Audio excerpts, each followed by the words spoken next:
seeming to have some problems with my camera, so. Gotcha.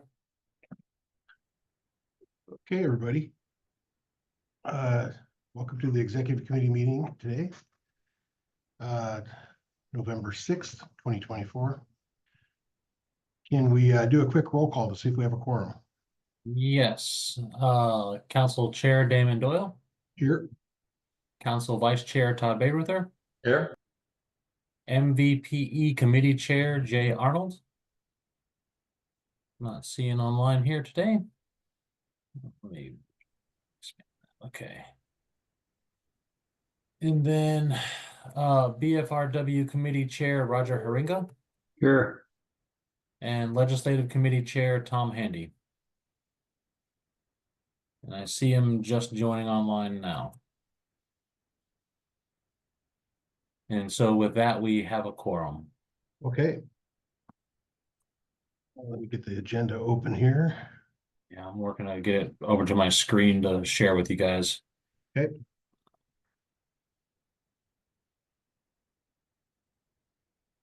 And you should be seeing that up there today or now. I'm sorry. Could I get a motion to review and approve the agenda?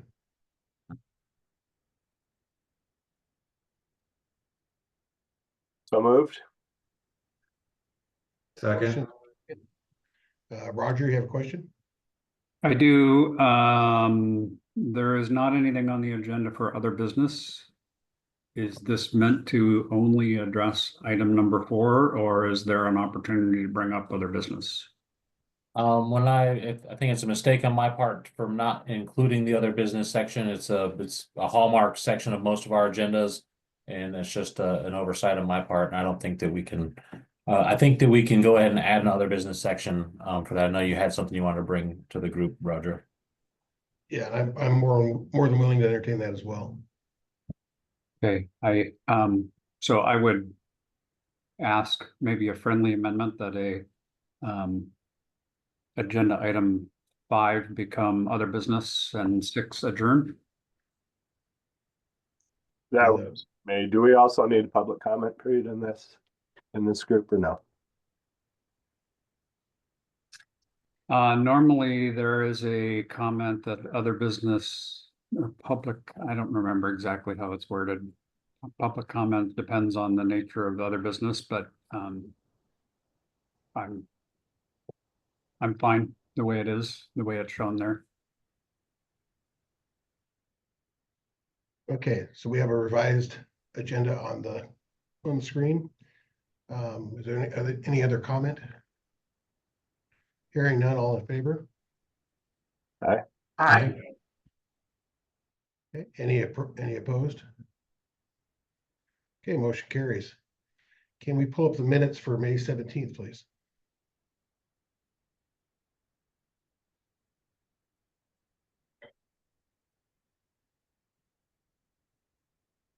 Okay, this meeting had no quorum. We talked about some additional tag applications, but then addressed them at the following council meeting. So is there a motion? Do you want to do both minutes, or do you want to approve them one at a time? Anybody got any sense on that? We've been doing multiple minutes at the tags, so if we Yep. want to set motions, we can do that. But we've had some go individual as well, so it's up to the Okay. group. I think because this particular set of minutes is so thin, I think we can go ahead and open up the April 3rd and approve them both together. Okay.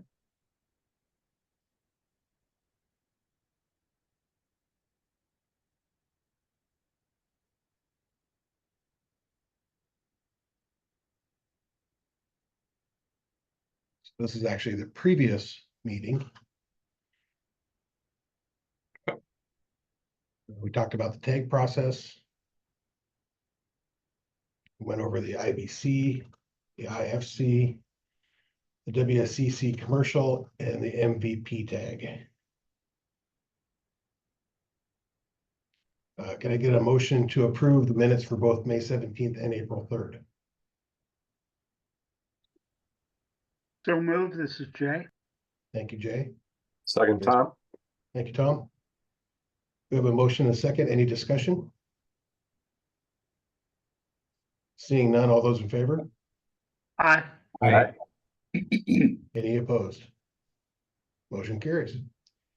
Okay, item 4 on the agenda, procedure for developing small business economic impact statements and cost benefit analysis documents in accordance with RCW 34.5. So let me begin by asking Dustin, has RCW 34.5 been changed by any legislation? Not not in the last year, no. Okay. This is the Administrative Procedures Act.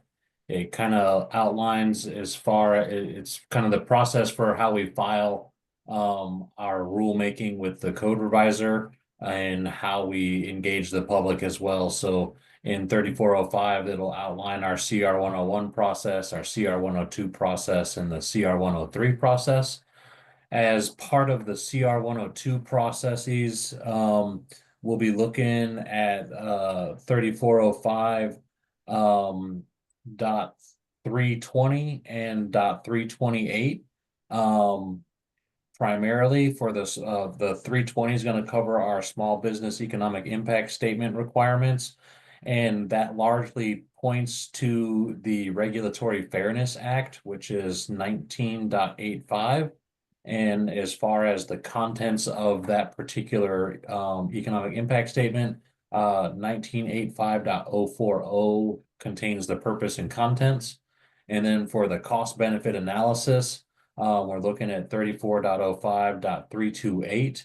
And those sections in there, it talks about the contents and how it applies to the SBCC. And I kind of envisioned going over one of these reports at a time, because they cover economic impacts to the public at large, but they are two separate aspects and kind of two beasts to wrangle. And so if we kind of looked at them all at once, I think it might get a little bit in the weeds on that. Okay, I'm gonna let you go ahead and take it away then. All righty, I had invited Dirk to this one. He might be joining us any moment, but I wanted him present here to comment if I misinterpret any of this RCW language. So first, I guess let's kick off with the small business economic impact statement. I've pulled some examples of SBCC documents. I've also pulled some examples from the Department of Labor and Industries in their most recent electrical code adoption. And then I've also pulled some stuff from the Department of Ecology to just kind of paint what's out there. I'm not sure if they get criticism on these documents, but we're here to look at what everybody else has got going on in some robust rulemaking and see where we get to. So I guess first I want to go over the RCW and talk about what's required for the small business economic impact statement, and then review what we have going in our documents and kind of compare to the other documents and see, I guess, if the stuff that was produced in the 2021 code cycle meets the letter of the law, and then if we decide that it does or doesn't, see the avenues of room for improvement for us on these documents. Okay. So give me just a moment here to pop open some of this stuff.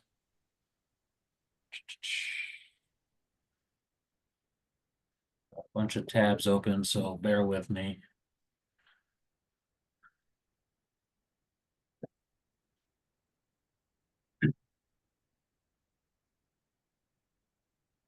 All right, so 34.05.320 is a section of the Administrative Procedures Act that they call the Notice of Proposed Rule, but what this equates to, the Notice of the Proposed Rule, is our CR 102. So I wanted to highlight section 1 sub item J down here. This is the first mention of the small business economic impact statement here. And it's prepared under 19.85. And the school district fiscal impact statement is not something that I'm aware of that we have needed to do in the past. So I'm not going to cover that one.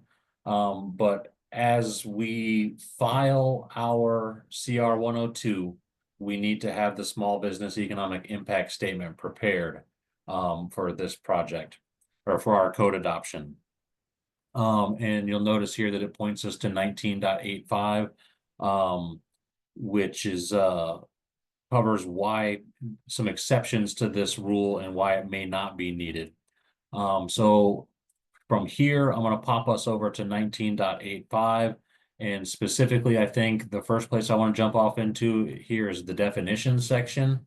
I haven't had I've read the definitions, but as far as making sure that we are in alignment with the definitions, we have the industry definition. I think most important is this minor cost definition, which is a way that if we don't impose more than a minor cost, we don't necessarily need to prepare this small economic impact statement on every aspect of the code. So we can, if we look at some of my examples, you'll see, for example, L&I will have a little chart that they've prepared that shows that X rule or X modification they're making to the electrical code either needs the small business economic impact statement or doesn't, and then they make some further analysis after that. Another one here, I think that's all for the definitions I want to come into, but minor cost is something we're going to need to figure out how, I mean, it's defined here, but how we're coming to this information in our documents is something that we'll kind of look at in part of our 2021 rulemaking documents here. I want to pop back out, I think, to 3405.320. I might be wrong. Let me just make sure. I've got notes here, and now that I'm trying to use them, they're not as useful as I was hoping they were going to be. So give me just a moment here, and we'll pop back out to 320. Have that. So I have a note here. I can't point to the specific RCW section I'm looking to here, but if the small business economic impact statement doesn't apply, if an agency can show that their rules do not affect small businesses, and it's not this, it's number 4 somewhere, but I don't have it specifically popped open right here for some reason. Let's see. It's not that. Okay, I'm gonna move on from if we don't affect small businesses. I'm gonna get to 1985-030, section 1, section A.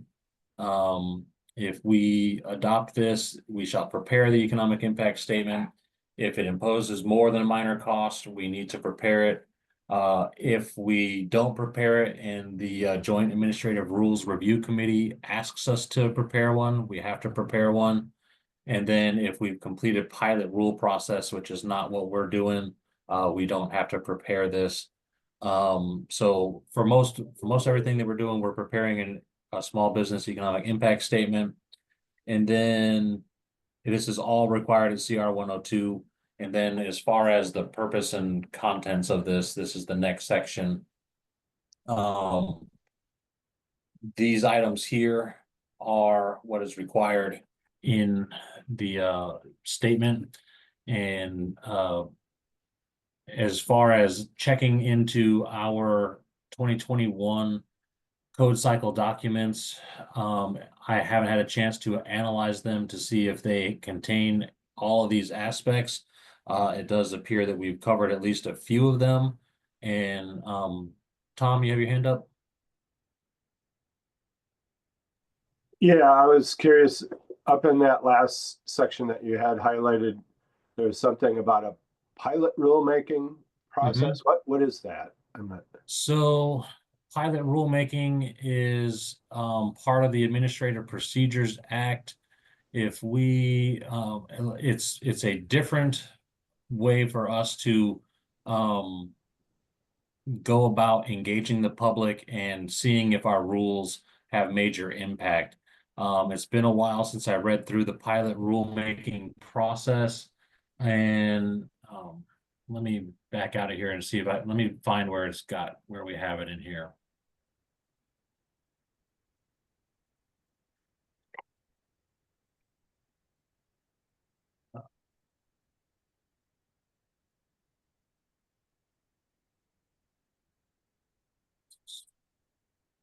So it's it's not going through here, but if you wanted to read through this section, it does talk about pilot rules. It essentially, as I understand it, you work with some smaller jurisdictions to implement the rule prior to final adoption to give it a test run. And we engage that way. And if we go through the pilot rulemaking process, we kind of avoid some of the extra reporting. It's not something that I'm aware has been done by SBCC in the past, and I'm not sure it would be the most appropriate way for us to try our new code modifications in the future. So we're kind of always on the end of a timetable trying to get everything ready to go for implementation for the whole state. And so we'd have to be a lot farther out ahead of our adoption process in order to implement some sort of pilot rule in a couple jurisdictions. Okay, thanks. While we're paused, and I'll get you here quick, Micah. Under definitions, what defines a small business? Let me get back to that.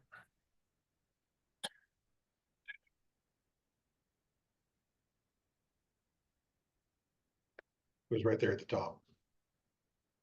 It was right up here. Yeah, keep going. There you go. Very first section, 010.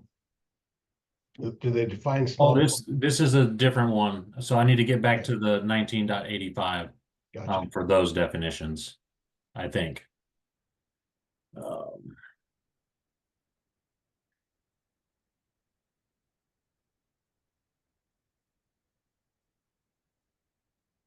So a small business means any business entity, including a sole proprietorship, corporation, partnership, or other legal entity that is owned and operated independently from all other businesses and that has 50 or fewer employees. Okay, thank you. Micah? Kind of a question on the pilot rule item. Is there a path for us to file that?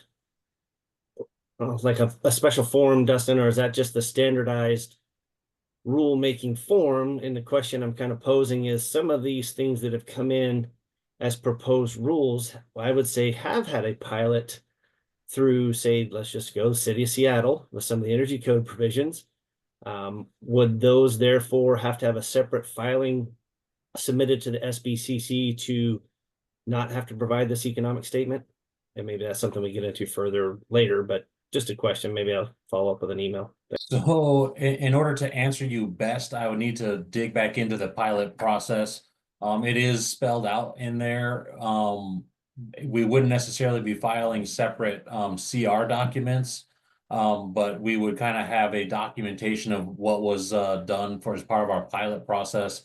And as part of that, we would kind of have that, we would kind of have the same information, but we may have gathered it in a little bit different avenue to see how it works. So I'm not well versed in the pilot rulemaking process because we haven't been trying to use it. That helps. I'm not versed in it either. Just to, like I said, Okay. curiosity question since it came up. Thanks. All right. So back into 5040, and we're going to look at the contents of these documents here, what's required. And I guess first I would like to open up the State Building Code Council document for the IBC from 2021 and kind of look at that and see what we're thinking on this one, because as I look at these, the main difference I'm seeing between the different agencies is not necessarily the amount of information, but the amount of words on there. So they're looking like they're getting some pretty concise statements in the Department of Labor and Industries. And then for Department of Ecology, they're providing a little bit different product on that one. So the APA allows for us to, instead, or I guess 1985 or 85 allows for us, if we produce a report that contains and meets all these requirements, we don't necessarily have to produce a SBEIS, but we essentially are, because it just contains all the same information, just maybe put together a slightly different way. So Department of Ecology's document will look a little bit different than this one. So I'm going to pop open our 2021 small business economic impact statement, which happens to be our CR 102 document. In both the L&I documents, the CR 102 is where the small business economic impact statement is contained, and then Department of Ecology has it on a separate report. Patrick, you have a comment? Yeah, before we go on, can you just go back real quick to that RCW? As we're going through this, I just want to point out one thing, that to look at what one of the big confusions that I saw in this is it looked like previously the Counselor Stoyan confused the cost of construction, and I've seen other people do it too, the cost of construction with the cost of compliance. And that's the big difference between the cost benefit analysis and the impact statement. The impact statement is just looking at the cost of compliance, which this section here talks about what that is. So it's not the cost of construction. It's whether they have to get extra equipment, they have to hire additional services, those kinds of compliance costs. So that's what you're looking for in a small business economic impact statement, not. And that's the cost kind of outlined construction. here, that it's cost of compliance, not cost of construction per employee, cost of So I construction. just thought it'd be helpful to have that in mind now as we turn to look at the example. Gotcha. So maybe it's helpful if I read section 1 here. A small business economic impact statement must include a brief description of the reporting, record keeping, and other compliance requirements of the proposed rule, and the kinds of professional services that a small business is likely to need in order to comply with such requirements. It shall analyze the costs of compliance for businesses required to comply with the proposed rule adopted pursuant to RCW 3405.320, including costs of equipment, supplies, labor, professional services, and increased administrative costs. It shall consider, based on input received, whether compliance with the rule will cause businesses to lose sales or revenue. To determine whether the proposed rule will have a disproportionate cost impact on small businesses, the impact statement must compare the cost of compliance for small business with the cost of compliance for the 10% of businesses that are the largest businesses required to comply with the proposed rules, using one or more of the following as a basis for comparing cost. So in our 2021 document, I do believe we're trying to hit all these, but it's put together a little interesting, and I think there's room for improvement on this, and I have some guidance coming from I'm not sure what ORIA stands for, the ORIA entity, and we have some templates and some guidance documents there. So I'm gonna pull this off to the side, get It's it on the Governor's Office for Regulatory Innovation and Assistance, There you go. just in case anybody's curious. The acronyms escape me on occasion, or more than on occasion. So, Destin, Roger's got his hand up. oh, sorry, Roger. Yeah, I just want to also, and I think that this goes along with maybe Patrick's comment. My understanding is there are two things that we are required to do. One is what we have been talking about so far, which is the small business and economic impact statement. The other is, and I'm staring at WAC 5104-025, Applications for proposed statewide amendments shall be complete, including a detailed economic analysis of impacts of the proposed statewide amendment. So there is those are two separate things, in my understanding. There is a economic impact analysis, and there is a small business economic impact statement. Am I correct? Yeah, I was really hoping Dirk might be here to answer a question like that, because I would think that our WAC is, drafted in a way to help us comply with the rule of law.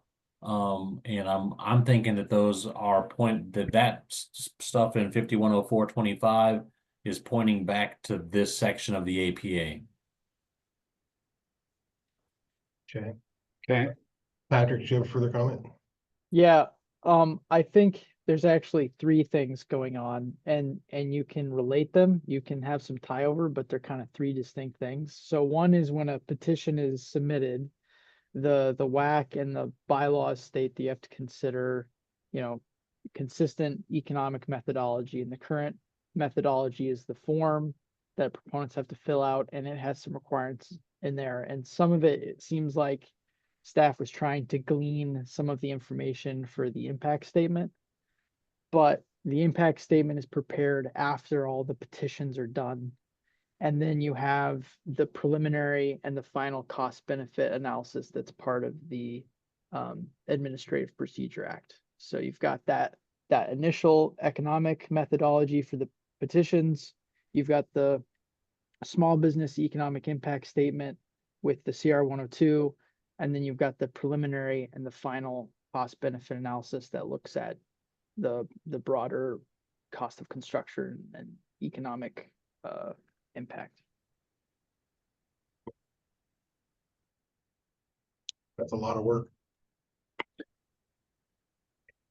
Patrick, do you have where the final one that you just referred to is required? What RCW? I would pull up it's somewhere in the Administrative Procedure Act. I typically pull up the total We can- HTML and Control F search. I don't want to derail the whole conversation that Dustin's trying to have, but I also am just trying to make sure I understand what all we're required to do, and so The CBA, I think typically the SBCC has contracted with like P&L to do. Yeah. I think that was only for the energy code. I think you're correct. And so, as far as the term I might be searching in the Administrative Procedure Act, what was the third report? Cost hyphen benefit analysis. Oh, okay. I want to talk about that one here after we get through small business economic that's impact statements. Okay. That's not the one I want. We want that right there. Okay. So, for both the Department of Labor and Industries and SBCC, we've elected to place our small business economic impact statement in our CR 102 document. If we scroll through here, SBCC has made some summaries of proposed changes. It's just a table showing the WAC, the code number, the kind of a description of the change, and a brief rationale statement. While I think there's room for improvement on that stuff, that's not what we're here to talk about today. Underneath this section in the CR 102 form, we have some extra sections here. And here we go. Is a cost benefit analysis required under 3405.328? The drafter of this form said, yes, we are required to do it.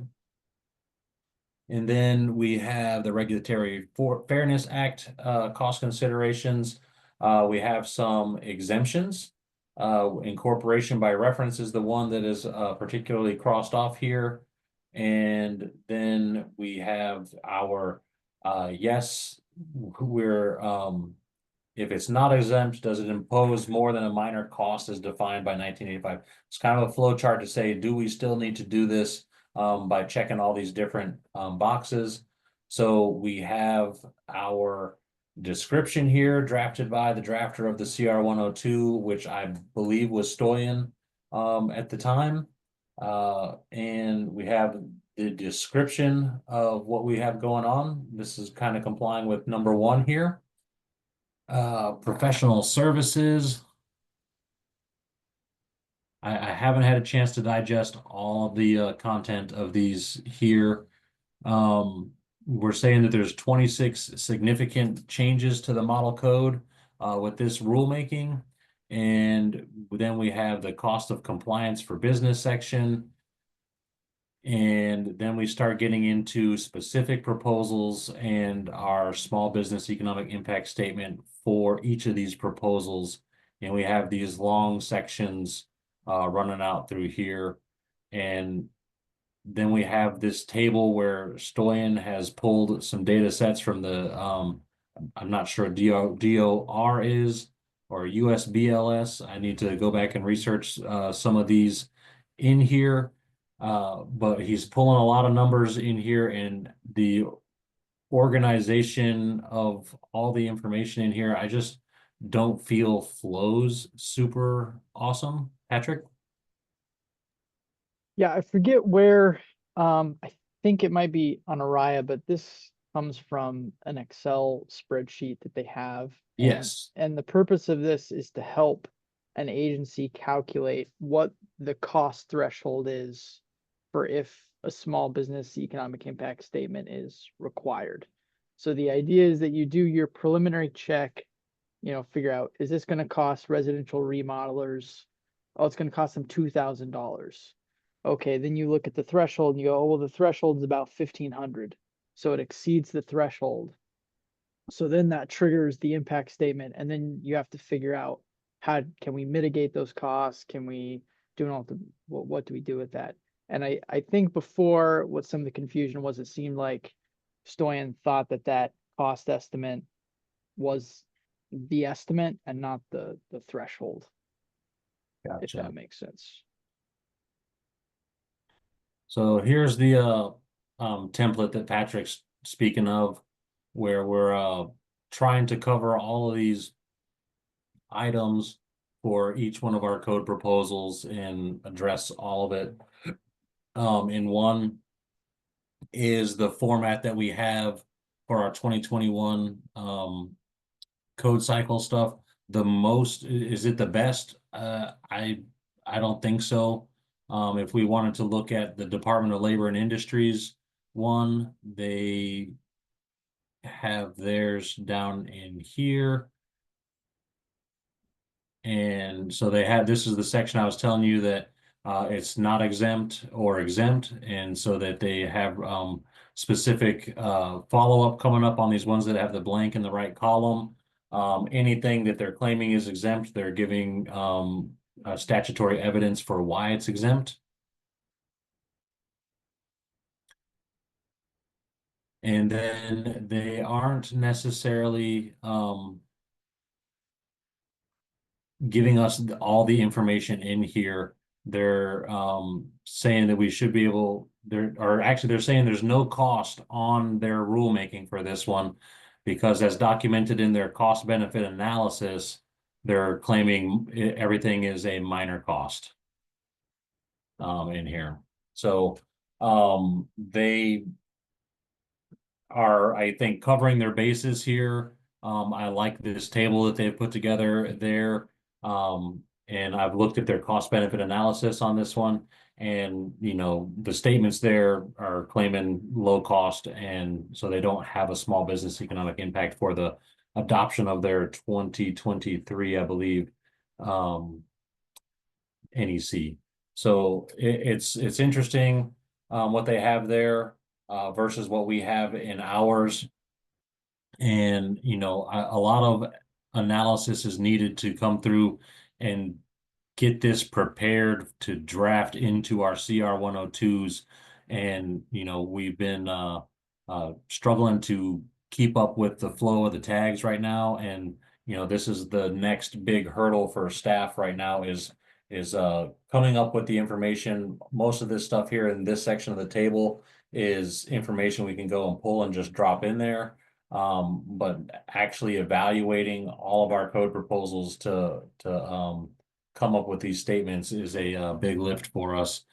And so, you know, if we wanted to look at the Department of Ecology CR 102, this one is for in-stream resources protection. I wanted to find one that they actually had some of these don't affect small businesses, and so they don't have small business economic impact statements on here. On this one, they don't publish it in here, but they make it available. You'd have to reach out to their drafters to get a copy of their small business economic impact statement, or know to go to look at their other document that they're putting out. They're calling it their economic preliminary regulatory analysis. It includes the preliminary cost benefit analysis, the least burdensome and alternative analysis, Administrative Procedure Act determinations, and Regulatory Fairness Act compliance. So they have one report that's kind of covering it all, and it's put together quite nice. And it just presents better, and they have it organized a little bit better. So I guess moving forward, I'd like to, I guess, hear from the group. Maybe I'm curious to hear from Patrick if there's any criticisms from our 2021 process that you could see us improving on. We heard the construction versus cost of compliance, and I think that that's valid. And I would like to, you know, hear if there's other criticisms on the 2021 documents that we could work towards improvement on, because that's the whole purpose of today's meeting, is to move forward making a better product.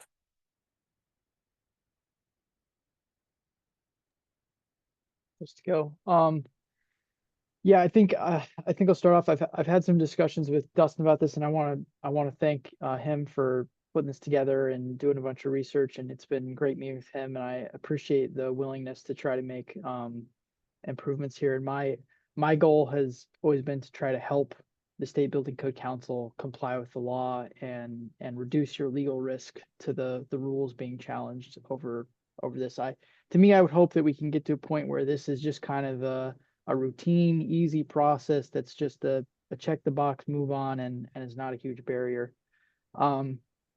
I don't care about pretty. I'm a policy guy. I'm used to looking at boring government reports, so it doesn't need to look flashy. I'm more just worried about, is the substance there? And I think the law is very clear about what you have to have. It's a checklist, like, do we have this? Do we have this? Do we have this? Dustin, if you wouldn't mind going back to the 2021 State Building Code Council one, I'll point out some things. If you scroll down, he's got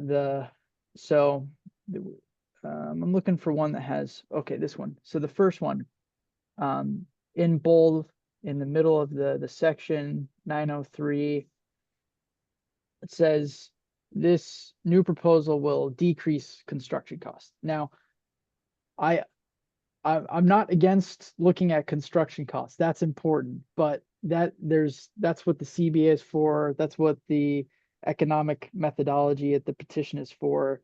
This impact statement doesn't have to do with construction cost. And you look at the law, it tells you exactly what things you're looking for, and it gives you 3 metrics to report it by. So what I do is I go through this and go, okay, are you reporting what the cost of compliance is, whether that's, I forget what the 3 are, the per $100 of sales, you know, those 3 metrics. And if you read through this, when I've read through it, and I read through the 2021 energy code for EPCA, it didn't have that, it didn't have those 3 metrics, it didn't have that reporting. And that, I think, is that's one of the major problems. It just got to have that data in there. And I've told Dustin, you know, if I think other agencies will survey impacted businesses to collect the data. And I can't go collect that data for you, but if you guys put together a survey, we have ability to broadcast that out to all of our members, and I will go and do everything I can to make sure that you get a lot of good, high quality responses as quickly possible to get you that data you need for the report. I really appreciate the willingness to help us gather the information. I know you can't just get it for us, but I was looking at some of the Oriya guidance documents. They have a rule approval form, which I think with a little bit of tweak to it, we could use this form to potentially send out to affected and interested parties. So, you know, you're considered an interested party and been selected to review and comment the attached proposed rule, and send it out, and then they can concur with the information we've presented here, or not, and attach comments. I've talked with Krista about this one, and I think that surveys have been done in the past without a lot of response, and so the feeling was that it's a lot of work to put them together and send them out, to not get a lot of response back, and then we're still at square one trying to come up with these economic impacts so that we can comply with the letter of the law. And so I was thinking that use of a form like this might assist us in dissemination of the request for input, and also give a little bit more formalized response vehicle for folks to get back to the council to talk about what they think about our potential rulemaking. But at this point, Patrick, correct me if I'm maybe wrong here, but we would have to, before we file CR 102, engage the public in a survey process prior to filing that. Is how I would understand how we get that input to develop our small business economic statement. Yeah, and not just saying the public, I would say it's the affected industries. So that like list of industries that you come up with,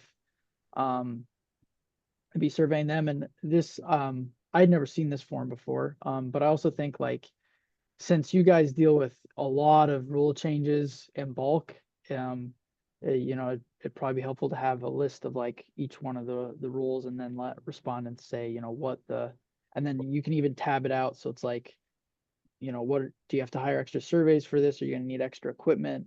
So then people can see, you can easily see like what the cost is and under what category it falls under. And I would say even under the law, I think there's room for, it doesn't necessarily says your analysis has to be perfect. So even if you do your best effort and you say, hey, we surveyed the public, we only got 10 responses, it didn't produce costs, like as long as the law says, you know, as long as you document it and you explain it, then you're meeting the law. So even if the analysis isn't perfect, as long as you're just going through the process and documenting it, making it clear, then that meets the law. Gotcha. So, I guess to the committee here,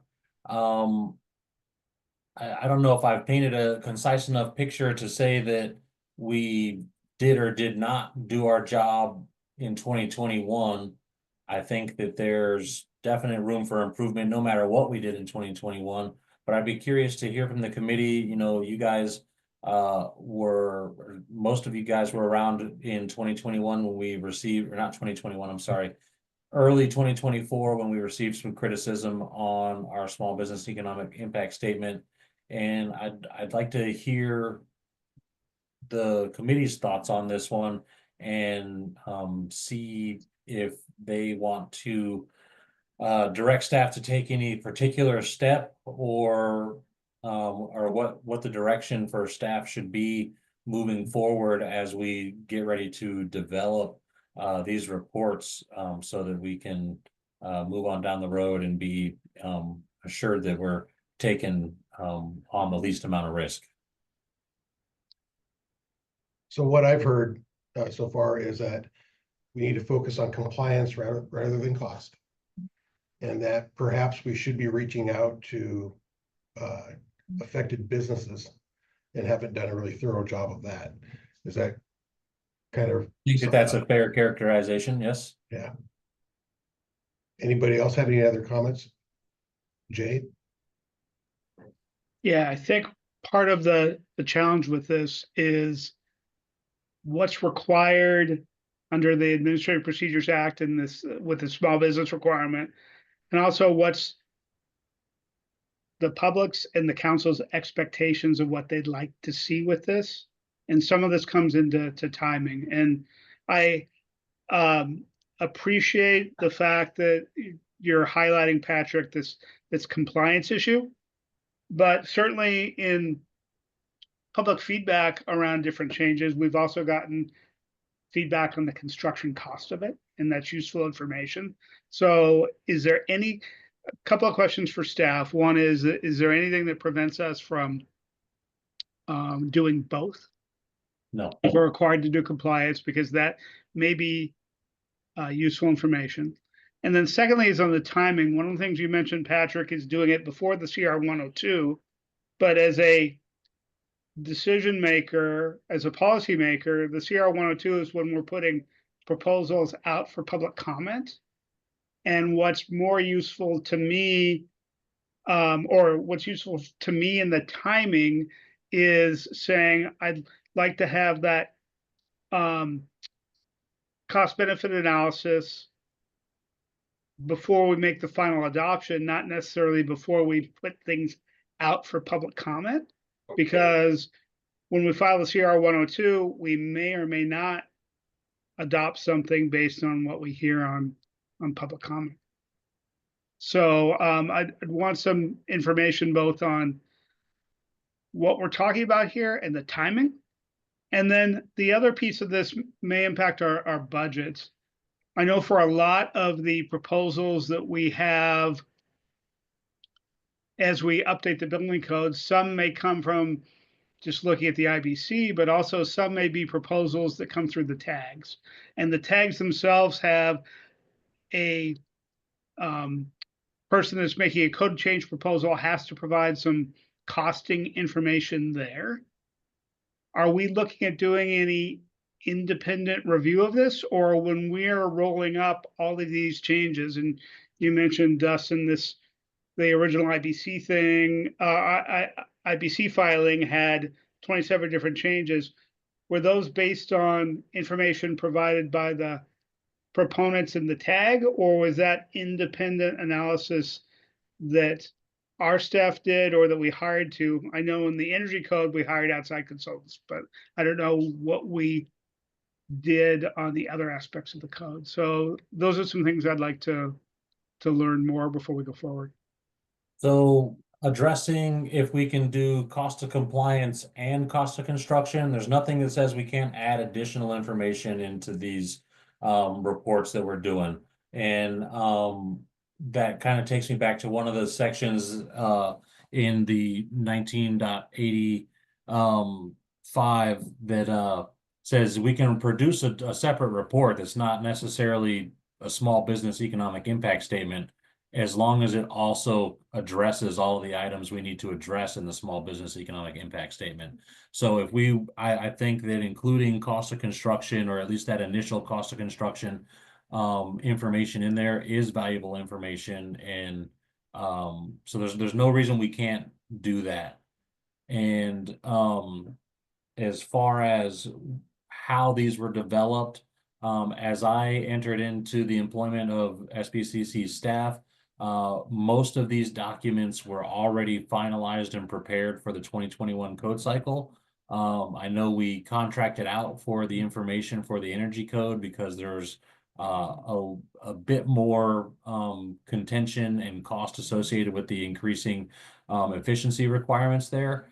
But for the stuff in the remainder of the codes, it's my understanding that staff at the time were the ones doing the analysis, even though they're not necessarily most qualified folks to be doing that analysis. So we're looking at the base cost, and that's probably where the confusion on construction versus compliance comes down. Because when you look at a code proposal, it's quite a bit easier to say this requires new equipment to be installed in a facility, or more robust, firewalls or something to be installed. And you can say there's a cost there, what the cost is to do that per linear foot of firewall or per square foot of a home is a little bit harder for someone who doesn't do estimation every day to come through and say, I have this quantified result. So we've gone on some generalized statements that are contained in the proposal forms. And if those, I don't know what kind of vetting process happened for the information contained in the proposal forms in 2021. I know that for this 2024 process, we were asking for more information in there. I don't think that we necessarily received the best information. And at this point, we're looking at engaging the work group of economic impact to have more eyes on it than just the one code specialist who's working on a specific code to go through and look at our proposals. And it may come out that we need a different avenue or process to actually get the good information to put out there. If we contracted for the energy code, I don't see why we couldn't also contract for the other codes, but it may be a different entity that is the one needed to do that analysis for us. And as far as research into that, I think Stoyan had looked into it, but I don't have any records of anything that was maybe attractive or looked like a good option for SBCC to look at contracting with. So it's something that is needing further research before we go. And then the last thing I wanted to touch on, you mentioned that when we file our CR 102, that is the beginning of our public engagement process.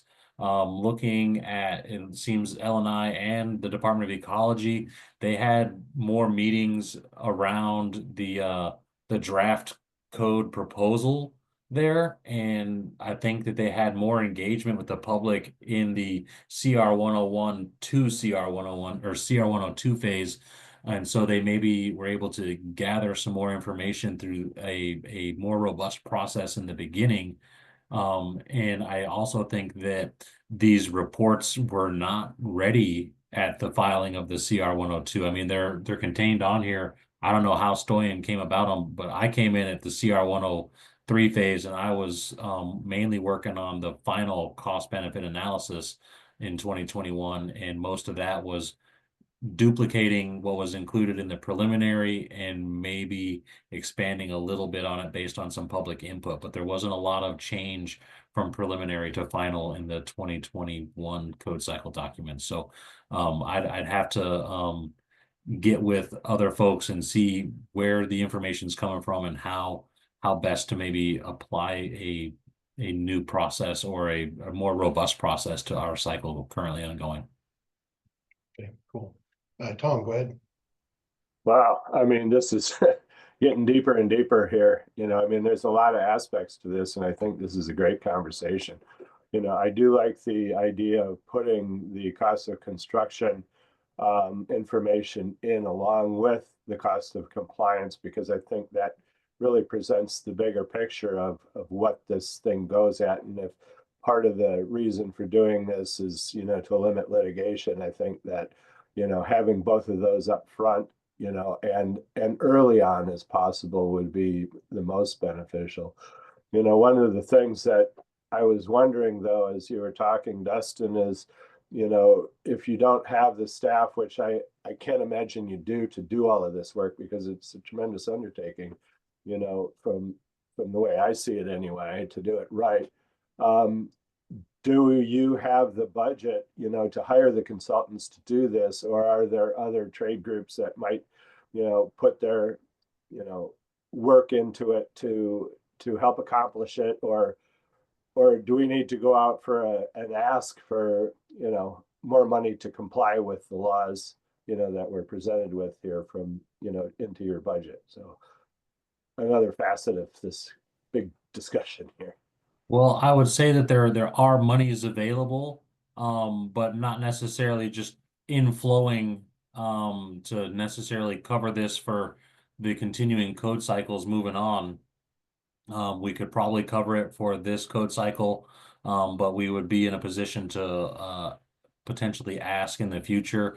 Would need to talk with the finance folks a little bit more to see what a contract looks like for the remainder of the codes. We have some specific appropriation funds that were given out to SBCC that are really mainly only for the energy codes. So we can use some of that money towards doing this work for energy codes, but it's not allowed for the remainder of our code. So it would be a investigation that needs a little bit more looking into before I could answer affirmatively that we have the money to do it. I think that we could do it this code cycle, but it might not be a solvent process over the long term.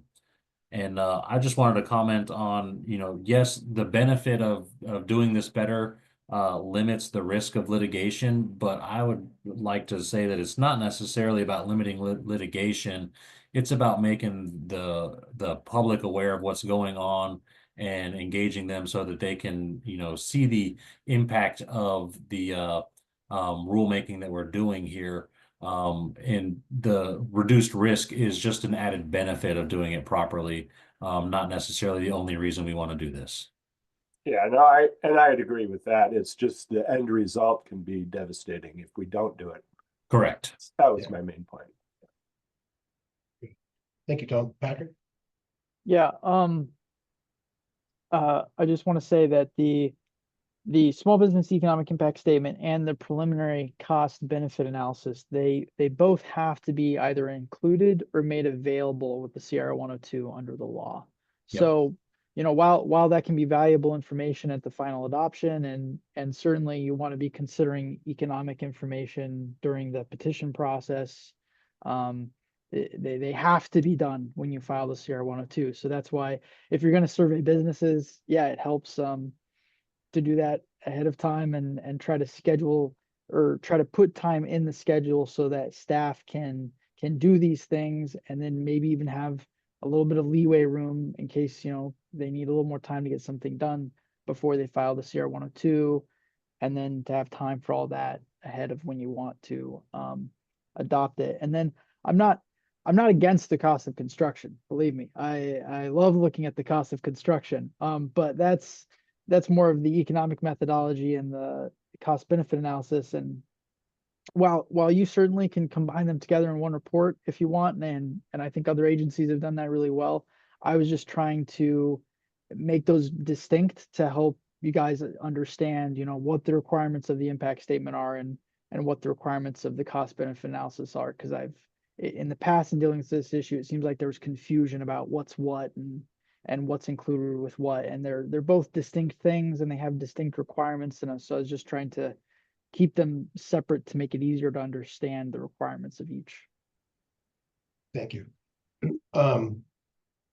Certainly with each petition coming in with some sort of, small business cost information, we have that information early on. And I think having that information, if we could get surveys out right away, is useful to the tags and the committees that push these final adoptions forward. So, Roger, I see your hand up. Yeah, I have. So first off, I'm sorry about my camera. I normally have my camera on when I'm sharing, but I have to say I'm more confused now than when at the start of the meeting. I too have been trying to understand what all of the requirements are and be clear about what the requirements are and when we are required to provide that information. I think some of my questions or comments is, as somebody mentioned it, is the difference between what's required and what we would like to see. And I think that those are two separate things. And Dustin, bringing up some Department of Ecology examples is great. However, I am pretty darn sure that the Department of Ecology has a much larger staff than the State Building Code Council. And they do rules a lot less frequently. You know, we are doing, I don't know how many rules we are doing, filing every 3 years, every code cycle. So I hesitate to put out the Cadillac here, knowing that we are trying to produce something for every single one of these and the volume of work to do a Cadillac like that. Particularly, so coming back to the question, what do we need to do to comply with the law? And I think the cost of compliance point that Patrick brought up is really good. Something that keeps coming up, there've been a few, you know, asking for volunteers, asking even Patrick volunteering to have his group provide data. That's great, but I also believe that we need to be careful about the people that are filling it out need to be independent. You know, somebody from BIAW is going to have biases towards yay or nay on on each particular proposed rule. And I believe that we need to be careful about who we are asking to do it, or at least have that out in the open, because anytime, you know, I've been on the council for a couple of years, all of the cost benefit analysis information that I saw was you can do 2 different cost benefits analysis by 2 different people and they're going to look differently. So which one's correct? I can't always tell you. So and then the timing, and I started digging into this over the last couple of weeks myself, and that's why I was kind of asking, and I still would like to understand better from the APA where the final cost benefit analysis criteria are for the final rulemaking, and I can take that offline. I just am trying to understand myself. I want to understand what's required, and my understanding of what is required when you send in a proposal. And I think right now, what we're asking to do is the proponent fills out information, their best understanding of that information. The tag, so that information then goes to the tag. The technical advisory groups are, the purpose of the technical advisory groups are to study and understand the technical aspects of those. I don't necessarily think either the economic impact or the small business, the technical advisory groups aren't necessarily the group that should be saying, yes, this is unacceptable, or no, it's not unacceptable. So that's a question, and certainly the work group on economic impact, I think, needs to take a bigger role and kind of be that watchdog, if you will. So that's how are we going to move forward? But yeah, there's, those are questions and concerns that come up for me. And then the last one, Dustin, you've talked a couple times about looking back at our 2021. While looking back at our 2021 process to see where we could improve in our 2024 process is helpful. I don't think, unless, at this point, the 2021 code is the law of the land. Is there risk out there because somebody could look at our process and say it was not robust enough?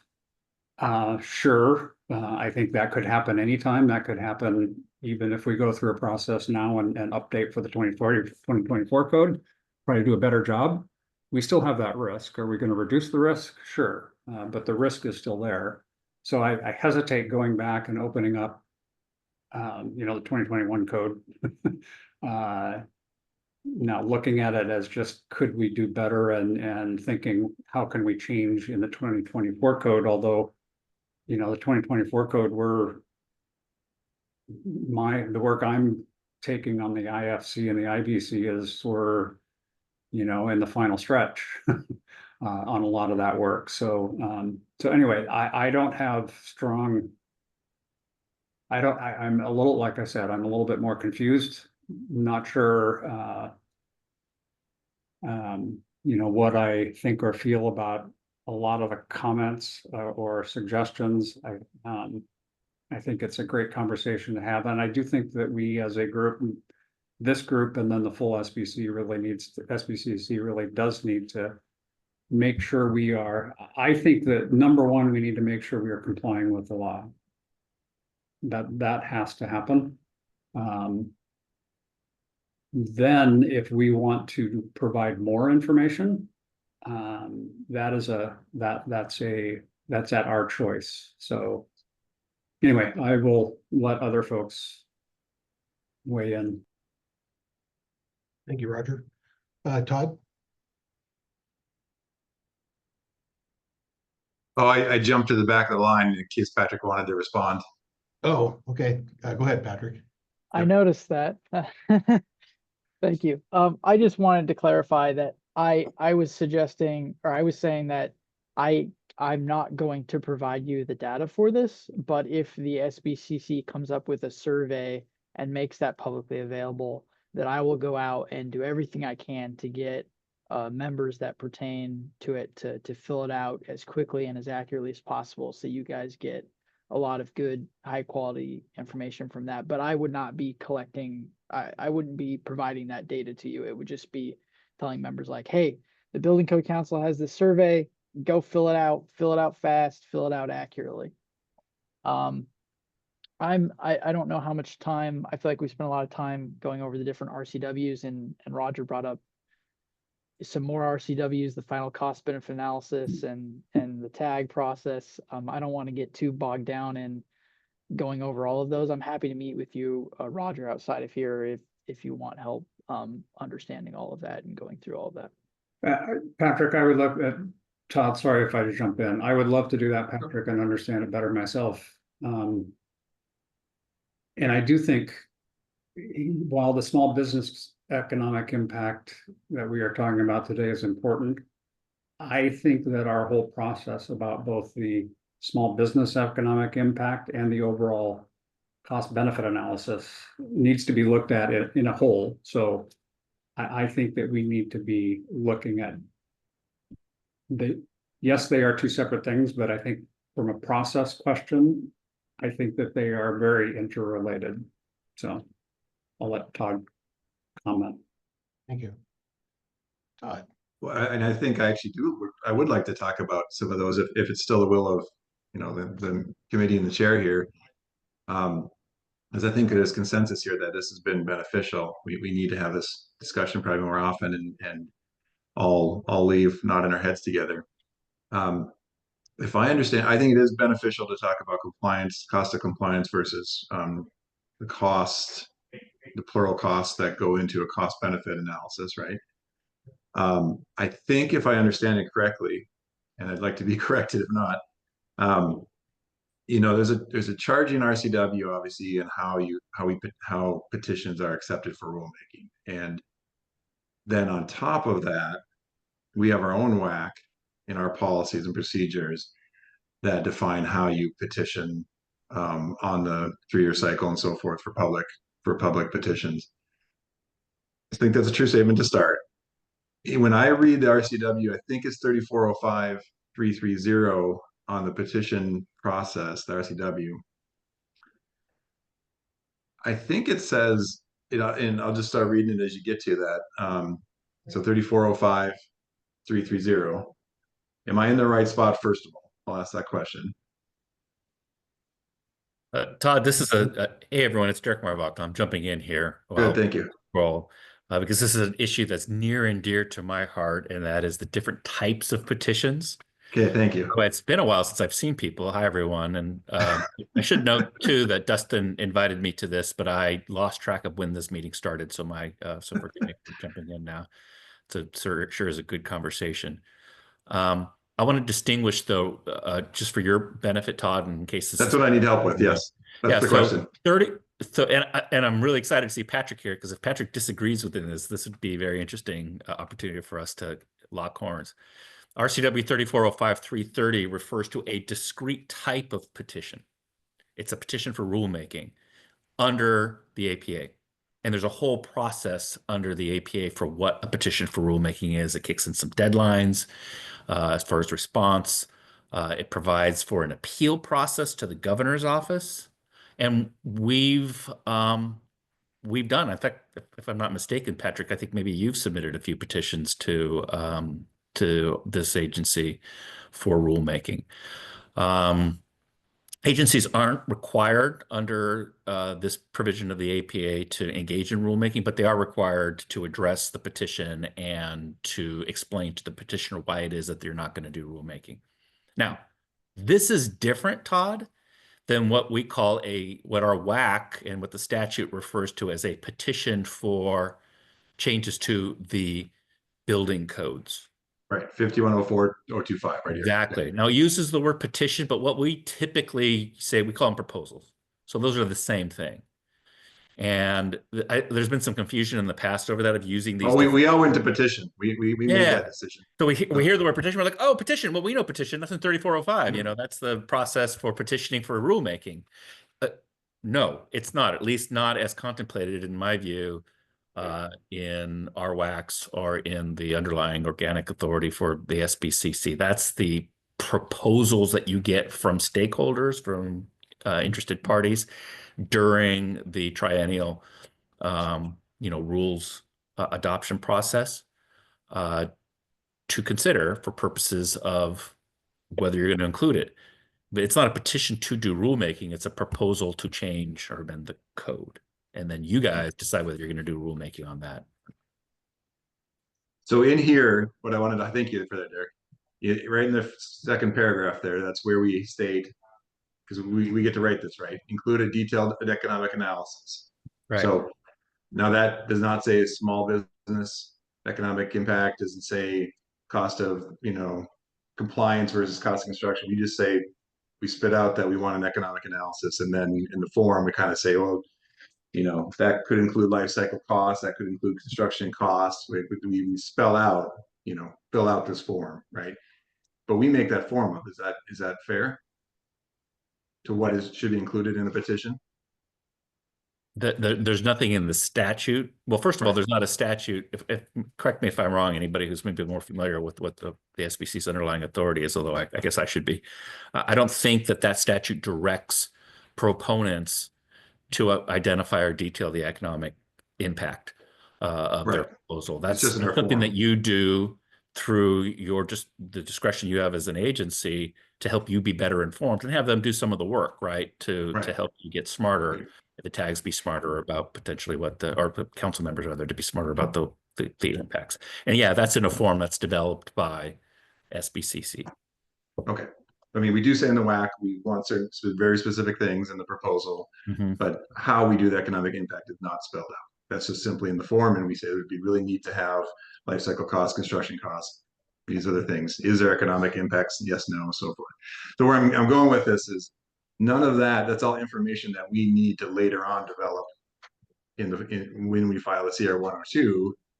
The two economic things we're talking about today, the preliminary cost benefit, if I understand it correctly, and be able to do the small business economic impact, and then do some sort of it's a little compliance comparison to what some people have been saying is a little bit of a category error, right? Because the information that you're collecting to perform that first, the initial assessment as to whether there's more than minor costs, which are probably going to be because it's like $100, right? But then whether there's an impact on small businesses is you're surveying the top 10 businesses in the industry to see what the cost of them is. Then you're making an assessment as whether there's a disproportionate impact on small businesses. That's all spelled out in the RCWs. Isn't necessarily the type of information that you're going to be getting, of course, from the proponents when the proponents are giving you information in support of their proposals. I think the information that the proponents give in support of the proposals is really excellent information. This is just me talking, right? Excellent information to help you pull together preliminary cost benefit analysis, and then you can push out to the public and have them comment on, which is a separate requirement, as we know. But one thing I just encourage you all, as you're having this conversation, is to be thinking about, hey, what's the best way? And this is just to Roger's point, what's the best way of collecting the information that you're required to collect to make that assessment on small businesses? And importantly, if there is a disproportionate impact on small businesses, to then scale your rule in a way that eliminates that disproportionate impact. Okay, I'll conclude. Thank you for that. Where I'm going with this is we've tried to do on the IBC tag at least is say, hey, subject matter experts, focus on the technical merits first. Comment on the cost, the impacts and so forth that's in the proposal, so that we can consider that while the council or the committees are forming then the cost benefit analysis and the small and so forth. And I hope that's the right procedure, but that's what I wanted to kind of flesh out and just make sure that the way I'm thinking about it is the way it is correct and the way others are thinking about it. So thank you. Thank you, Todd. Patrick? Yeah, Deark, are you referring to the changes that SB 6291 made in RCW 1927 to putting into statute that incomplete proposals can't be considered by the council with in regards to the distinction between types of petitions? Is that what you're referring to? I wasn't referring specifically to that. No, I was just saying that, and I could be wrong about this. I don't recall that that the SBCC statutes require that proponents have to include economic information in the proposals. And sorry to jump into it, but that was kind of my point, Patrick, right? Is what establishes incomplete? The statute, the WAC, our form. I think that's the kind of discussion I'd like to have is and then your lawyers are going to say, well, what does it even mean to be incomplete, right? Does that mean you're quibbling with the actual information that's been provided? I think I would submit that the natural reading of incomplete means they didn't fill it out, right? They didn't fill out portions of it, right? So you could say, no, or we're not going to consider it. That's what I was going with incomplete proposals, and with that, it was like, I don't think there's anything in the statutes that say they have to provide economic stuff, but the current form has it in there, and there's a lot of proposals where they're not filling that out to maximum completeness, let's say, in the way that the form indicates. And I understand, if that's a direction this discussion is going, I understand there's disagreements about what the tag should be considering, but I think the example we've used in several meetings is, I think it's helpful to have some consideration for cost in those meetings. Like if somebody proposes that every door has gold doorknobs, you might say, we're not really going to move forward with that because that's an extreme cost and there's not a lot of life benefit or technical necessity for that. And then if there's like a deeper analysis, you might send it to the economic impact group or what have you. But I think it's helpful to have some consideration for cost at the tag level. Okay. Before I call on Mike, I just want to be clear. When a proposal comes in, does it have to comply with 1927-032 and 51-04025? Or does one take precedent over the other? I'm directing that at you, Derek. Yeah, I know you're looking at me right now. You're forcing me to actually think about law, Damon. That's tough. Actually, I have to pull up the statute now. I was winging it before. Well, you can ponder this. I'll let Mike. Yeah, I'll ponder. But actually, can you I just want to make sure I have the statute in front of me right now. Can you restate the question just so I'm tracking this? Yeah, it's the two tabs on the screen. 1927-032, and then WAC 51-04025. Oh, well, I mean, obviously, if a statute is in conflict with the WAC, we would normally defer to the statute, right? Unless there's some reason to think that the WAC is, can be sustained because of the way you read it or construe it. I haven't assessed whether there is any tension here or a conflict here. Damon, happy to have separate conversations on that. Okay, thank you. Can I comment real quick on that? I think Sure. that both in the statute and in the WAC, there's no real hard guidelines to say what is complete, what isn't complete. To Patrick's point, if it's not filled out, incomplete. is one way you could look at it. But if the proponent doesn't feel that certain aspects of the form apply to their proposal, and they didn't put like this doesn't apply statement in a certain section, there's no real hard fast rule set out in statute or our WAC that says this is what determines an incomplete proposal. And as part of one of my conversations with Patrick, I think a policy for staff to do a preliminary review and another policy for how we actually evaluate that through our processes is kind of needed in order to have a better guideline established so that we have a track to move forward down instead of just wandering through the wilderness on completeness. You're getting a round of applause there too. Yeah, and I'm going to say something too, mostly because I just want to make Micah mad by stepping on him. That's not necessary. I mean, I appreciate where Patrick is coming from. I think it's a good example of how it's not necessarily an easy question as to whether something is complete or not. The statute's pretty, it's mandatory now. It shall not be considered. But reasonable minds might disagree on the question of completeness. Reasonable minds might disagree too on the questions of whether or not it exceeds the delegated authority to the SBCC. In fact, sometimes we have to go to judges to help us answer those questions. So I would just caution that it appears to be a black and white rule, but there might be some discretion that's necessary on the part of the SBCC to kind of assess whether it applies or not. Okay. Cool. Micah. Thanks for being here, Derek. It's nice to see you. And I appreciate your information in verifying how I see it as well, where you have a petition and you have a proposal. You have the rulemaking, and I think what you're talking about, Dustin, as the procedure and policy falls under the current RCW that you have on the screen, but should come under item number 6. Again, we're talking about incomplete petitions, and you're looking for a policy procedure for the adoption and amendment, which is already saying, hey, you need to create this procedure, which I believe is done in WAC 5105, whichever. I can pull that one up too. I had it open a minute ago. 0425. There you go. And again, I think there's some inconsistencies in this RCW, or excuse me, this WAC, where it has proposals for statewide amendments and petitions for statewide amendments, when we just had some indications that those are somewhat different and different rules may apply when we submit those or file those.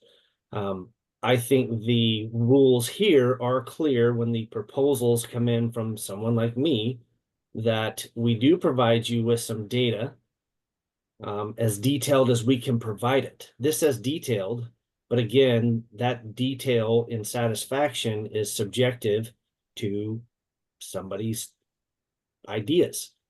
So I think that for the proposal, not the rulemaking, the proposals, that as long as we're providing some data and it's a complete information as we can provide, then that's where I think we have to look at, is that deemed a complete proposal for review? And I know that Patrick, you're probably going, no, we got to have a whole lot more information, and that's not how you read it. But again, it comes down to interpretation. And I really appreciate Derek providing some clarity on where that stands. And maybe we do need to look at rulemaking procedures that clarify petitions and proposals and expand our policies as allowed by the current RCW. Thanks. I have a whole lot more, but I'll stop. Micah, I think that you said rules, we really need policies. And I think that, and that's, Derek has helped me understand it a little bit better too. The rulemaking happens towards the end of our procedure, right? We're not in rulemaking right now. We have policies and procedures, and those policies and procedures need to meet the RCWs and the WACs.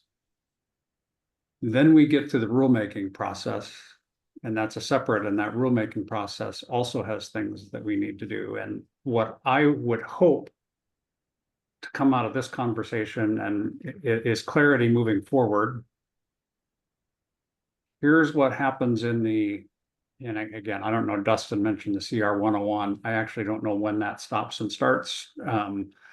What I do know is we've asked for proposals for the group one. We've reviewed those proposals. We're in the process of sending them on to the State Building Code Council for adoption or for moving into rulemaking. And I believe that we have done this, and the arbiter of whether it is complete or not has been the staff. The staff looks at the proposals. Is it complete? They say it is a complete proposal. Now it sends it to the SBCC. The full council sends it to the appropriate tag for the tag to determine the technical aspects of it. Then it goes back to the council. Then we enter into rulemaking. Now we are doing the cost benefit analysis and the small business. So I would just like us, I think that policies and procedures is what we need to focus on to make sure that we are doing the correct, we are looking at both small business and economic impact to the correct level at the correct time.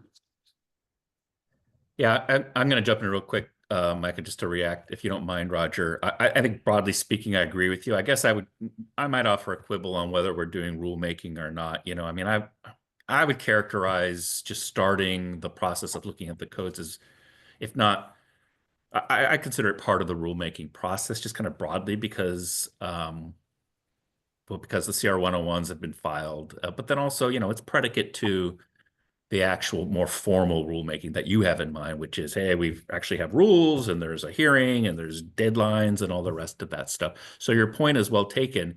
To be clear, though, there isn't anything prior to the filing of the CR 102 that dictates, you know, what work needs to specifically dictates out of the law, what work must be done, at least from a workflow perspective. You have to do X within X amount of days or whatever, right? Put aside the CR 101 and timing on that.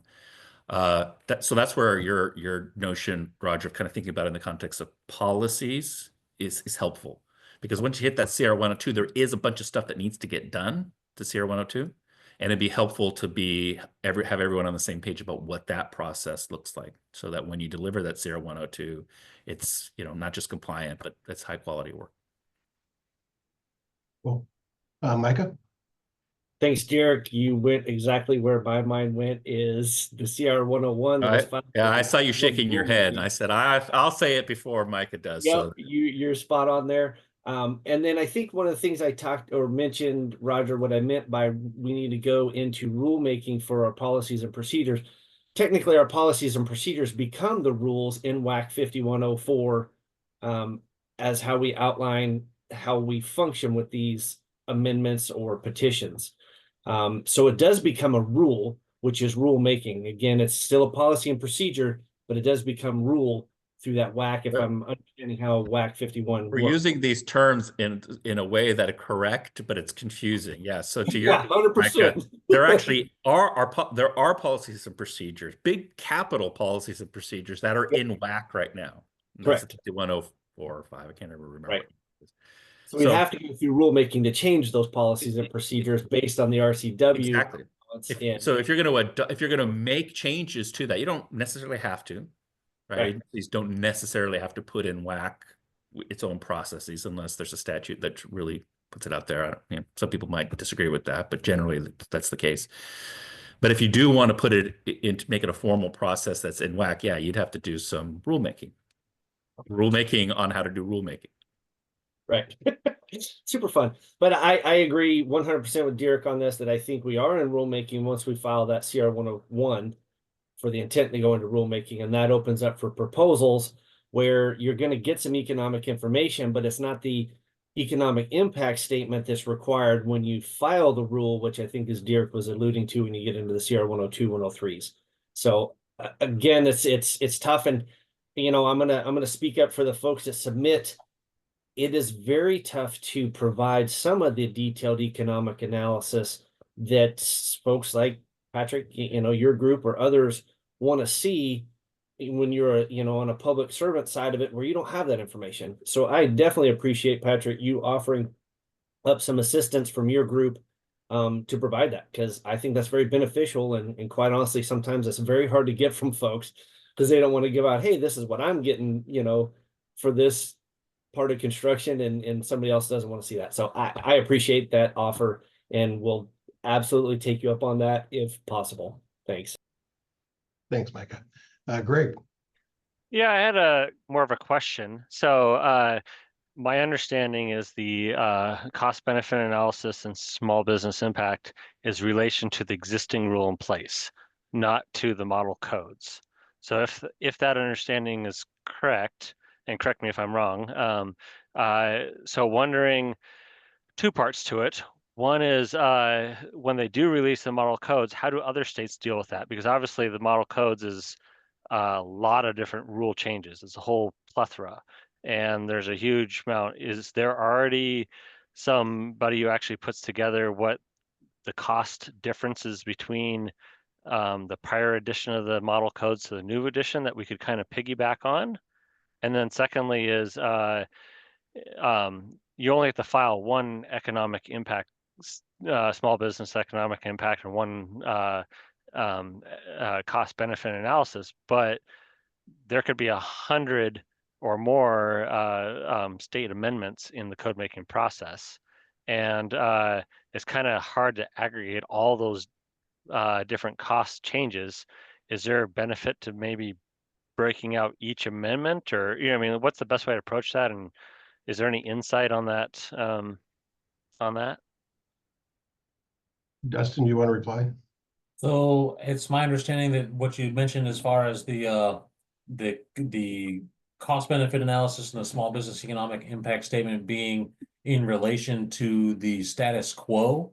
So that is correct. We're looking at changes from the rule that's in place to the rule that we're moving.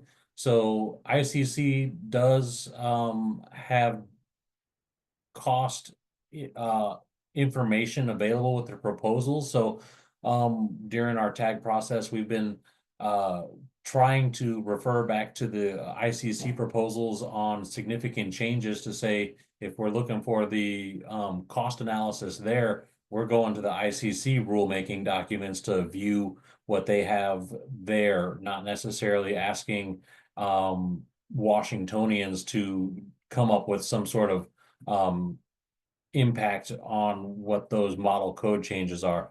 Now, the information that is contained in there isn't necessarily related to these reports we're trying to put out. So we're still, if we're adopting changes in the model code, that is still a change from our rule that's in place now, and we're still needing some of that small business impact and cost benefit analysis there. And looking at some of the past rulemaking documents and looking at L&I's document, the claim that the adoption of the most current up-to-date rule is necessary for the benefit of the health and safety of Washingtonians, and so the benefit always outweighs the cost in that regard. Is that blanket statement necessarily 100% true all the time? Hard to say off the top of my head, but we're trying to utilize the resources that we have available without necessarily reinventing the wheel to try to come back and give good information on how this affects everybody. So we're really working on trying to improve what we got going on, and I guess that's where I want to end, is we're looking to make improvements, and I'm looking to engage everybody here to come up with a strategy on how to do it. And as far as Roger's concerns of how do we comply with the minimum requirements of the law, I think a good method moving forward would be to lean on some of the guidance documents available through ORIA, and and using those to use as templates in our documents.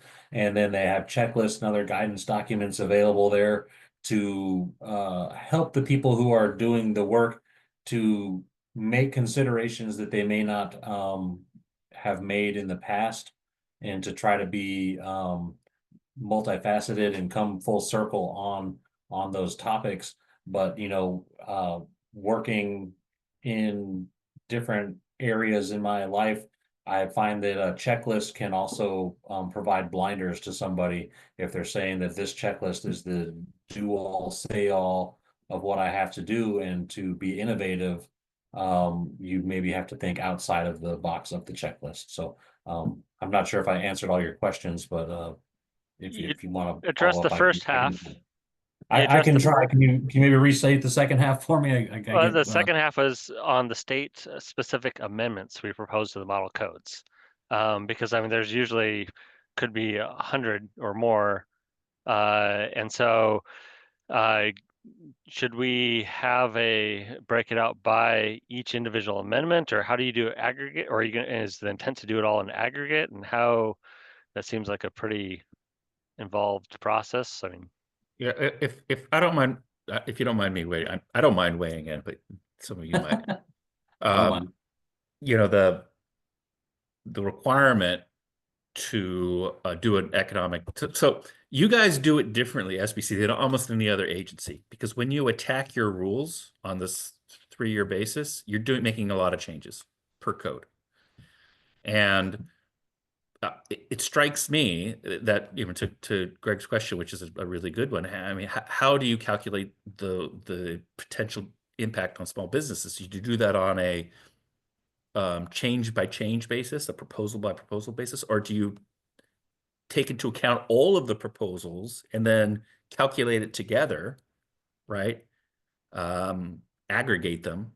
And it strikes me that that might be not feasible. That might take some very sophisticated sort of economic analysis, which I don't know if any of us are capable of doing, or maybe few economists. But it's also not necessarily required by the statute. The statute says if you have a rule, you need to do an economic impact analysis to determine whether there's a disproportionate impact on small businesses. And I think for clarity's sake, and for purpose, not just for compliance, but to see what the impact is on small businesses, going through each one of those proposed changes one by one and articulating what those changes are in the CR 102 is not just compliant, but would be helpful to members of the public in assessing exactly what it is that the agency is looking at. I would echo what Dirk said, that the aggregate analysis is complex. So based on what I've seen in the past, we're trying to go on the item by item analysis. And, if we say, here's the building code aggregate analysis, how does the small business who doesn't, work in every section of the building code, how do they pick out how do they pick out how that affects them? And so the attack that I would like to take on that one would be to continue going at it on an individualized proposal basis and hitting them one by one, which in itself is a big task, but I think it's a little less complex than looking at it as a whole. Patrick? Yeah, I just wanted to clarify based off what Micah was saying that I'm not offering to do economic analysis for the council or committees or tags, but just offering to go kind of point people towards the survey that the council puts out. And I think, to Roger's point before, I think it's important from a public perspective that the council, and also to meet the requirements of the statute, that the council has its own independent analysis for these things, separate of any proponent. And I love the meeting today, a lot of great discussion. I think getting back to kind of the focus that the staff is looking for a direction about how to proceed with the current, or the small business economic impact statement and the cost benefit analysis for this current cycle. If there's changes that this committee or the council want them to make for improvements there. And then there's a separate sort of topic of possibly providing clear direction on what constitutes completeness of a proposal. However, a discussion about whether you can, if you need to do a rulemaking change to change the policies and procedures, or can you do it in bylaws? Can you do a small policy and procedure, which I would argue, the form was a small policy procedure. It wasn't adopted via rulemaking, and it wasn't adopted via bylaws. It was adopted by a smaller council action. So giving kind of clearer direction on that for the group 2 proposals, so that staff has a barometer set of what the council wants them to consider for completeness when looking at a proposal. And to Roger's point earlier before, I get your argument for, well, if staff have already approved it and it's before the tag, then you should just consider it complete. The problem with this current cycle is staff has admitted in an open public meeting that they did not look at completeness for proposals. So that is a potential issue right now. And then there's I think a broader discussion that we've talked about is, well, maybe we need to look at that proposal process and changes the form, or improving the form, or improving the tag process. I think that's a very good discussion to have, but I think the priority today is to look at changes to direct staff for the impact statement and the CBA for this cycle, and then possibly some clear direction on incompleteness, although it's not on the agenda today. That might be for a separate meeting. Thank you. Thank you. Roger? Well, I'm gonna raise a question that I don't expect an answer for, but a complication with the small business impact is the building codes are a life safety code. And a lot of those measures come through the ICC. But if there is an update to the code that is required for a life safety purposes, but it does cause more impact to small businesses, I'm curious what our duty is to go ahead and pass the requirement, because it is a life safety issue, even though it may cause impact small businesses. So Dirk, you popped up. Did you see me pop up? That's my tell. Go ahead. Yeah. That's the Regulatory Fairness Act sort of it anticipates issues like that. I don't believe it speaks specifically to the question of health and safety, but it does say that, and this is a 1985-030 subsection 2, based upon the extent of disproportionate impact on small business identified in the statement, the agency shall, where legal and feasible in meeting the stated objectives of the statutes upon the rule is based, reduce the costs imposed by the rule on small businesses. So, and then it goes on to provide some additional guidance and standards for that. So there certainly could be situations where where there is a disproportionate impact that you're cuffed. You can't actually make those changes because you have this imperative to ensure that we have safe buildings in the state. But that would have to be done on a case-by-case basis. Okay, thank you. And then second, I completely agree with Patrick. It's been a great conversation. I do think we need to focus on what can we do to help staff for the rest of this cycle. And I do believe that the group that I can never remember the name of, the Work Group of Economic Impact. That's it. Will play a part in that. And it's even if Patrick has identified that some of the proposals may not be filled up, may not be complete. I think that having that group go back and review the group 1 proposals and see if there are any that we have deemed not complete. That could be that group that does that. So I think let's make sure that we are doing it as correctly as we can now, and then giving the staff some direction on what to do for CR 102. Okay. Dustin, have you gathered the information you were looking for to move forward? I mean, I don't know if I've necessarily got a marching plan. Like, before today's meeting and, you know, the tentative ask for direction, my plan was to look at what we have done in the past, look at what's available out there as far as guidance documents and other agencies, and make a step that is minimum compliant with the law, and maybe include some other aspects that we have traditionally included, like the construction cost. And, you know, so as far as movement forward, I have good stuff from Oriah to work with towards getting some of this taken care of.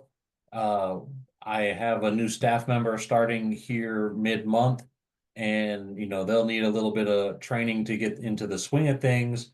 But I'd like to have a discourse with, you know, our code specialists and make sure that they feel they can do that. And I would like to potentially consider contracting out a service on for this, because we're on our back foot on the whole code cycle right now. When we started the group one proposal period, we were already 2 months behind, and we're not making the deadline. We made up some time in the review process period, but we are still behind on making everything happen by the start of legislative session.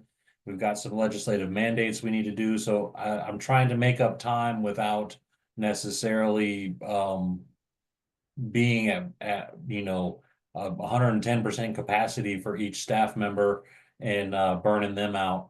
So you know, I need to have some conversations in here with staff about what they think they can do, what we've been doing, and I'd like to move towards potentially seeking a contract to help us with some of this economic analysis.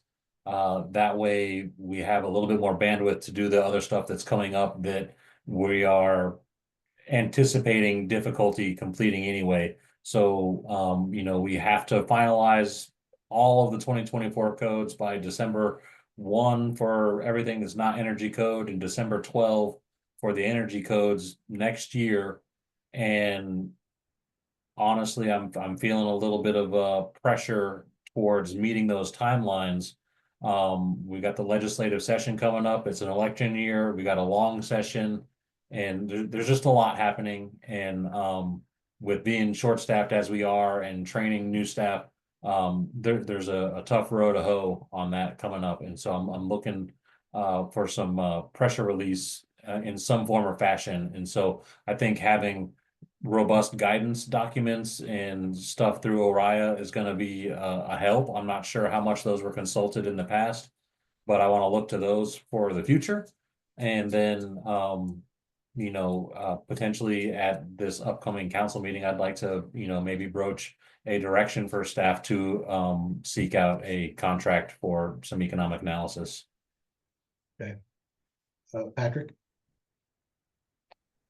I'm not a committee member. I can't make a motion, but if I were, I would make a motion to direct Dustin to come up with a plan to improve the SBC's process for completing the small business economic impact statement and the preliminary CBA, using available materials from Oriah and looking to other relevant agencies for inspiration, and then return either to the committee or the council for approval.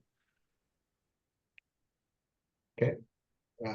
Before I call Micah, is there any council member that would like to make such a motion? Or Dustin, is that clear enough for you to go forward? Oh, Jill. I mean, that was kind of already the plan moving forward, but you know, Okay, if we had a directive, it solidifies it. Chell, I'm a council member, but I'm not a member of the executive committee. So I guess I would say if staff is already going to do that, we probably don't need a motion to do that. I'm calling Tom and I'll get back to you, Micah. Yeah, I was just gonna say that if they're the same thing, if you're already doing that, go for it and do it. But I would also add, and I don't think it was in the last statement, that, you know, if you do need to hire a consultant or some other entity to help with that, I think you should go ahead and do that too. Concurrently, if not starting out with that, just so that you can not bury yourself so much that you can't, get to the other things that have deadlines as well. Right. Micah? Thank you, Tom. Yeah, I'd kind of jump in on what Patrick was saying. However, I know the SBCC staff is absolutely buried, and I'd hate to say, hey, Dustin, go do this, or ask Dustin to do that. I would encourage this committee to approach the council on creating a separate group to evaluate the rules under WAC 5104, to look at modifications there that maybe provide additional clarity or additional policy, procedures, things like that.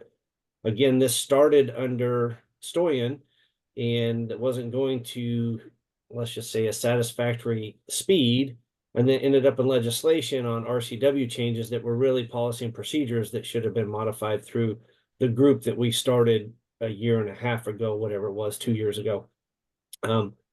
That's where I would encourage this group to steer this towards. Again, we're looking at overall policies and procedures. You probably get a lot of volunteers, from the council and from the outside groups like Patrick, could be IW, maybe Master Builders, a lot of others that would say, hey, this is your process. We should match the policies and procedures to what we're actually doing, since they don't match today. Thanks. Thank you. Just to remind everybody, we've got about 10 minutes left, and I really would rather this meeting didn't go long. Roger, go ahead.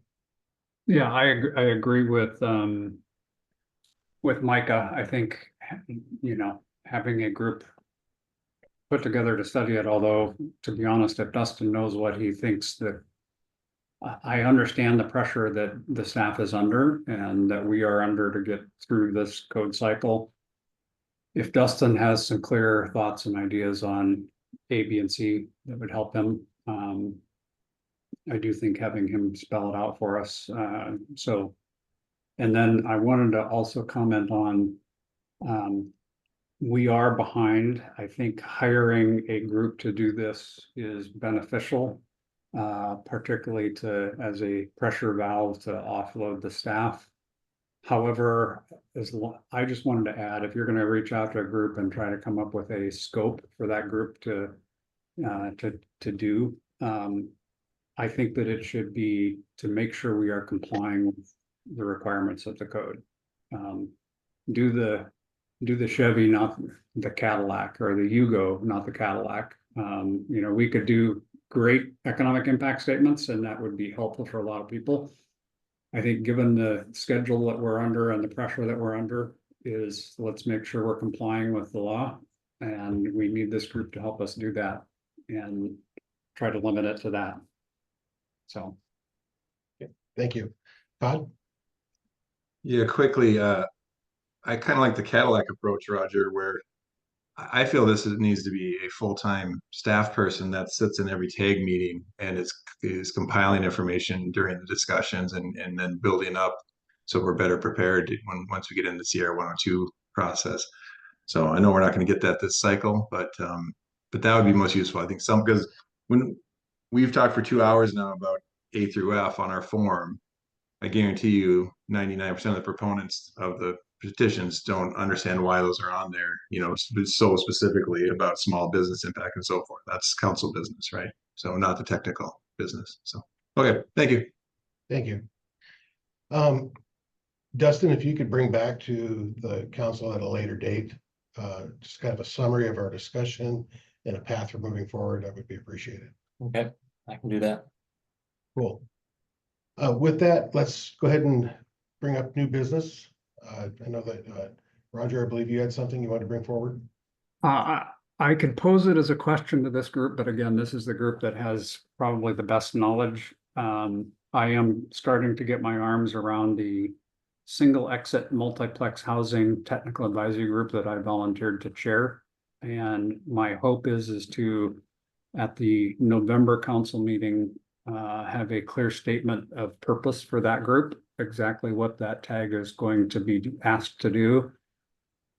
as well as open up applications for tag members and applications for proposals. So I am preparing to write that motion down that I will bring up at the full council meeting. There are, what I am just asking clarity is RCW 1927-115 asks us to do a technical advisory group for the purpose of basically the single exit. RCW 1927-800 requests that we form a tag for the multiplex housing. My understanding is that tag, that those are the only two things that this tag is supposed to do. There is another one, RCW 1927-801, which is dwelling unit size technical advisory group. I have not heard about that one. So rather than taking up a whole lot of time at the building code council meeting, I was hoping that this group would have some input on that. Is that something, if you can pull up 1927-801, is that something that we should roll into this tag? Is it a separate technical advisory group? How is the council addressing that?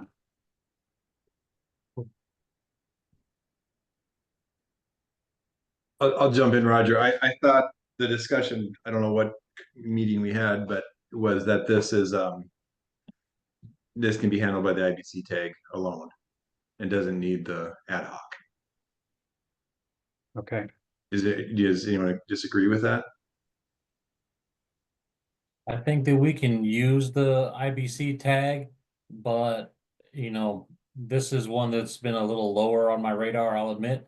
And I think that because it is mandated that we do it, we can do it outside of the adoption cycle we have. And just like we have the specialized tag, I guess before I volunteer the IBC tag to do it, I would, Todd, you're the chair of that group at the moment, but you're almost out of the SBCC. And Roger, I think we're anticipating you to step into the prime chair role. How do you feel about running the IBC tag and the single exit multiplex housing tag as separate groups, or would you rather run them as one group? I have not delved into this one in too much detail, although I don't believe that they overlap very much. So I don't know that I have a strong opinion one way or the other. Obviously, having one meeting rather than two might be simpler, although if this one is low hanging fruit, the IBC tag could hopefully get through it in a couple meetings, perhaps. So I guess I'm looking for this group. I could do either one. What would be the most efficient? I'm not sure.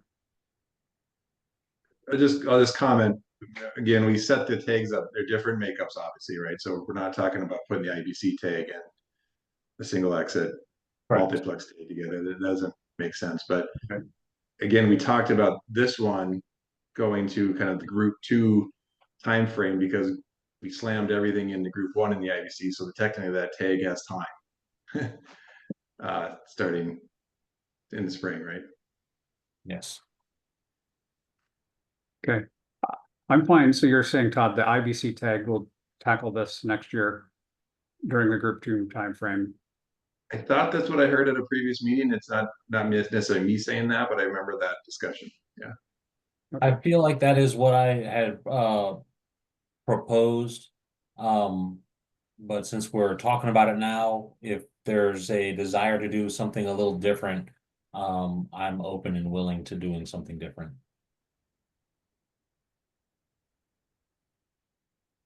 Okay. I don't have a strong, I mean, to be honest, it just kind of comes down to having one meeting. We'll have a year to do all of that work, which will go fast. I know that's why I want to get started on it. Get the ball rolling at this November council meeting. So I don't have, Yeah, I don't have a strong opinion one or the other. I'm fine doing that, having the IBC tag handle this one. So unless Micah thinks it would be more efficient the other way.